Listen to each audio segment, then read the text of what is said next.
Good morning and welcome back to the One Celtic Fans View. Make sure you give this video a massive thumbs up as it does help with the algorithm. And if you haven't done, please subscribe to the channel. It is completely free to subscribe to the channel and there's no monetary gain for me if you do subscribe. One thing that people seem to think about YouTube. Anyway, let's get on to the Celtic news. Brendan Rodgers has been talking about the fact that Liam Scales got that new contract to 2028. And he said that there's another player that needs a contract extension, but hasn't had one as yet. And let's be fair, he's got a year to go on his contract, Greg Taylor. But Greg Taylor, who joined Celtic a good few years ago now, wasn't it? And under Ange Postecoglou, everyone thought, yes, Taylor will be out. But Greg Taylor came to the fore, and he was quite a decent player under Ange Postecoglou. He's the type of player that people love to hate. At the start of the season, he was getting a lot of stick. He's now in favour and to some fans. And, Greg's just Greg. He does fine. There's always players in a Celtic squad that are Scottish and that are at Celtic and may not be the most gifted. And over the years, we've had plenty of them. One of them being Peter Grant. If you remember Peter Grant, he was in that midfield around about the same time as Paul McStay. Paul McStay. I would love to have a player like him in Celtic right now. Anyway, Peter Grant, who played alongside the Maestro, the fantastic, fabulous. There's not enough words in the dictionary to describe Paul McStay in his heyday. And Peter Grant has turned around and said, that Adam Idah. I've seen this headline and you've got to mention it. Adam Idah is technically better than Musa Dembele.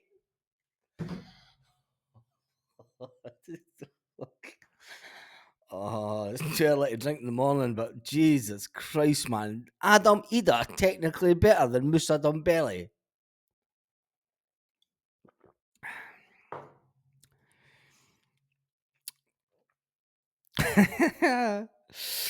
There's been a lot of fans talking about the fact that whether or not Celtic should sign Adam Idah. And the big Irishman, I did say that he would score 10. He's got a few games left to try and score 3 goals.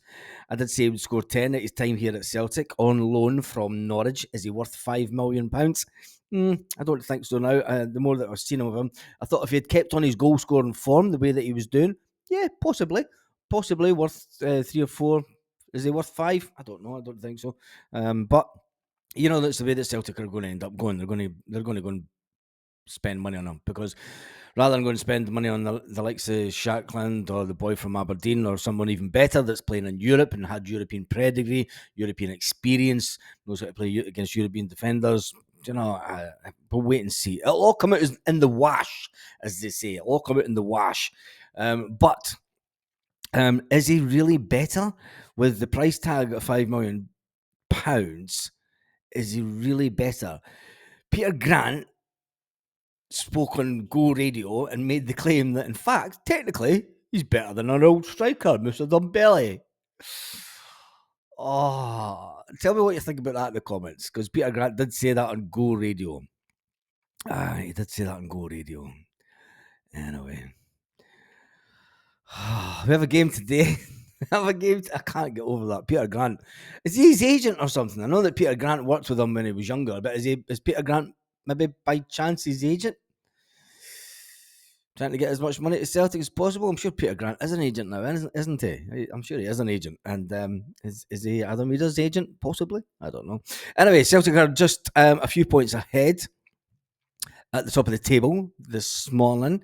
Second place, the Rangers, the Sevco, the Rangers in disguise. Ooh. Your Rangers in disguise. They visit Celtic Park next week, so it's absolutely paramount that Celtic maintain the lead at the top of the table. We mind the gap for them to make sure that it is still a gap come next week. Hearts have had the better of Celtic a couple of times. Brendan Rodgers didn't want to talk about it, even though it came out in the wash that VAR was wrong and VAR made wrong decisions in that game. Well, we all know VAR makes the wrong decisions. It's not wrong decisions in the eyes of the men that are making it. And anyway, the club across the city are saying, we've had more VAR decisions go against us than you. I wonder how many of their penalties from VAR have been wrong.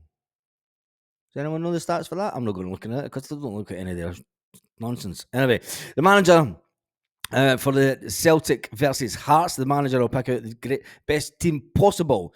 And a couple of players that are obviously going to start right from the start, and it's going to be the one and only goalkeeper Joe Hart. He's a starter all day long. And then in defence, whether you like it or not, it's going to be Greg Taylor and Alistair Johnson. Alistair Johnson will be there as well as Greg Taylor. That's going to be the sort of wing backs.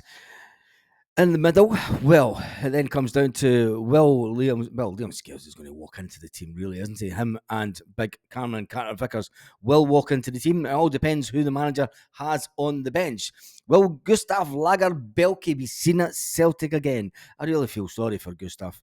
The way that he's been treated Celtic the second half of the season, told that he was not good enough the first half of the season, told to go and find another club, which he did. His agent did.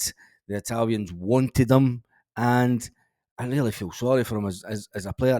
I mean, he scored a goal for us in the Champions League with a header. Do you know what I mean? And at a time when Celtic were really struggling to score goals from corners and free kicks and headers in the box.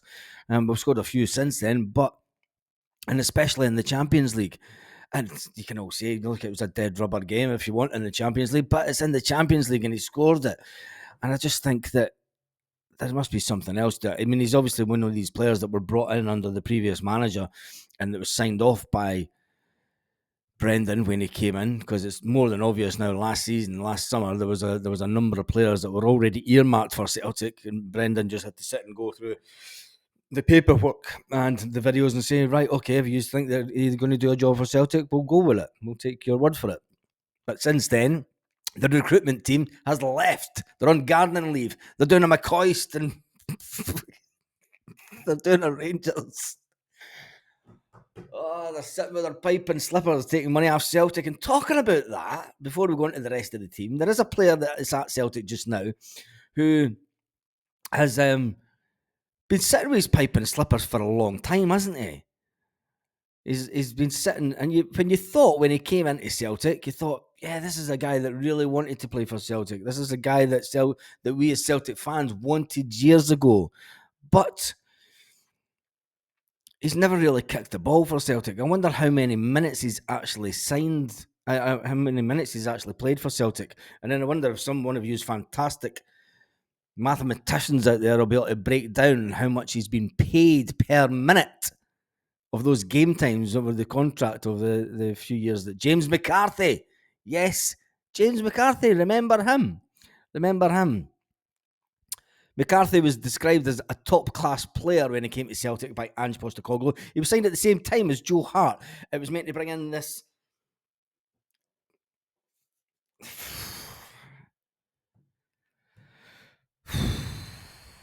James McCarthy has started 16 games for Celtic.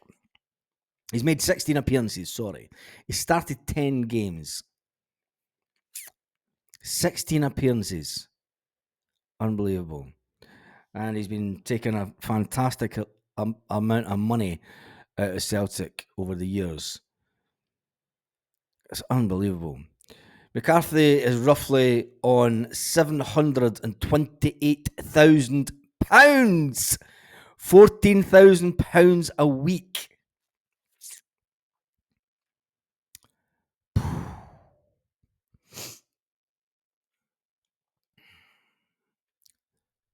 Fucking mind-boggling, isn't it? It's mind-boggling. 2.18 million in over 2 million in wages he's took out himself. £2 million. It's like winning the fucking lottery. Give me a job like that, where I could sit about do nothing and get paid handsomely. God, if only YouTube got paid like that, I'd be laughing. Jesus, do this for pennies every day.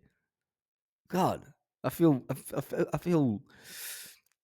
that's unbelievable. I think we should take a moment to just compose ourselves after that. Take a little bit of composure this Saturday, because today we're going back to Celtic Park, and there's 60,000 fans going to Celtic Park, and they spend a lot of money. They spend a lot of money on season tickets, travel, food on the day. Don't even get me started about the price of food at Celtic Park these days. And they spend a lot of money on it. And there's James McCarthy swans into Celtic Park and takes it 2 million. 2 million. 2 million.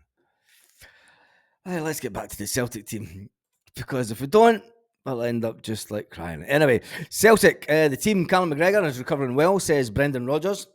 And the one and only Dyson Maida, Dyson, come on, Dyson, fucking get in there. He'll score a goal next week. Watch this. Dyson is back in training. He is way ahead of schedule to where Celtic and Brendan Rodgers thought, even the medical team thought it was unbelievable the way that he has returned to fitness so quick. Callum McGregor's fitness is there is question marks, but Brendan Rodgers said that in the press conference yesterday that he looked much better in training, which means that he's probably going to start the game. He will start the game. You're going to start your best players. Look, the title running, James McCarthy will get a start today, and I also think that Callum McGregor will get a start. If he lasts the whole game, we'll see, but I think he will get a start. Dyson Maida has returned to the squad. It is unlikely that he'll get a start against Hearts. He might come on for the final 30 minutes or something. Rio Hatate and Matt O'Reilly will be in the midfield as per normal. The undroppable Matt O'Reilly. Matt O'Reilly, who has played the most games at Celtic, along with Liam Scales this season. And I'm still going for my shout that I did at the beginning of the season, saying that Liam Scales would be up and around there for Celtic Player of the Year this season. And people will say that maybe Scales has dropped off a bit, but Scales is Scales. You know what I mean? You get what it does what it says on the tin, as they say, to a certain extent. With the odd mishap. Anyway, James Forrest is definitely going to start this game because he'll be wanting to get one over his little brother. He'll be wanting to get one over his little brother and say, "Come on, lads, beat it. I'll show you. Look at these medals. This. Anyway, Nico Kuhn, he'll start the game also. I think Maida will come on in the second half. Kyogo Furuhashi, the man that will get the nods. But let's face it, this time last year, Kyogo Furuhashi was bearing down on 2 in a row and he had scored a shitload of goals.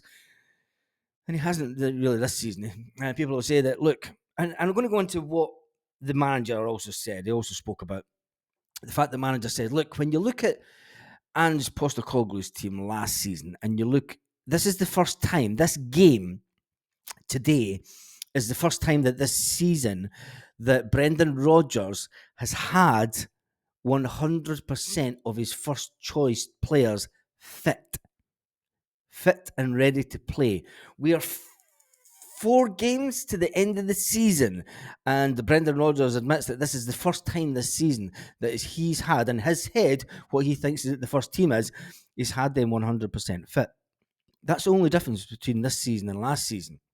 Whether we like it or not, whether you think it's Brendan ball, whether you think it's the manager's tactics, but when you look at the way that Celtic played, they play not far off the way that Ange played football. When you look at the way that the team is lined up with the 4-3-3, you look at the way that the wing backs are still cutting into the middle of the field. Greg Taylor is a prime example. He still does that to this day. So the only difference is the fact that this season, Brendan Rodgers has been absolutely decimated throughout the season. I mean, the first quarter of the season, the defence was decimated, hence the reason that Liam Scales has rose to prominence.